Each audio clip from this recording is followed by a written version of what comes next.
சபரிமலைக்குச் செல்லும் பக்தர்களுக்கு கார்த்திகை முதல் நாளிலிருந்து 41 நாட்கள் மண்டல விரதம் அனுசரிக்க வேண்டும்.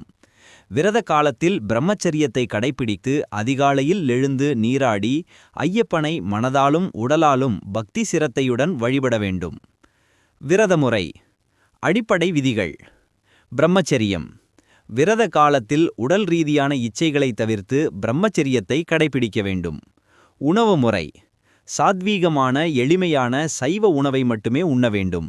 அசிவம் தவிர்த்தல், மிளகாய் வெங்காயம் பூண்டு போன்ற காரமான மற்றும் சில உணவுகளை தவிர்த்தல் அவசியம்.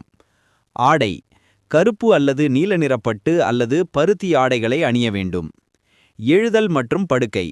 தினமும் அதிகாலையில் எழுந்து நீராடி ஐயப்பனை மனதிலிருந்து உச்சரித்து விரதத்தை தொடங்க வேண்டும். மனம். மனதை கட்டுக்குள் வைத்து கோபம், பொறாமை போன்ற எதிர்மறை எண்ணங்களை தவிர்த்து பக்தி மற்றும் அமைதியுடன் இருக்க வேண்டும். தினசரி சடங்குகள். தினமும் அதிகாலையிலும் மாலையிலும் நீராடி பூஜைகள் மற்றும் ஐயப்பனின் பக்தி பாடல்களை பாட வேண்டும். மாலை அணிதல்.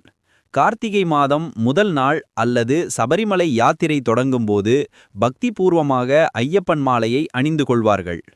மாலை அணிந்த பிறகு விரத காலத்தின் இறுதி வரை அதனை அணிந்திருக்க வேண்டும். மாலை அணிந்த பிறகு ஐயப்பன் பக்தர்களை கன்னிசாமிகள் அல்லது மற்ற சாமிகள் என அழைப்பார்கள்.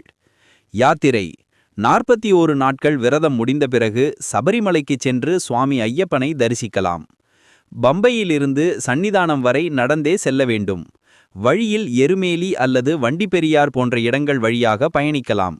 முக்கிய குறிப்பு: விரத காலத்தில் எந்தவிதமான பொழுதுபோக்குகளையும் தேவையற்ற பயணங்களையும் தவிர்க்க வேண்டும். தவறாமல் தினமும் ஐயப்பனை மனதாலும் உடலாலும் பக்தி சிரத்தையுடன் வழிபடுவது அவசியம்.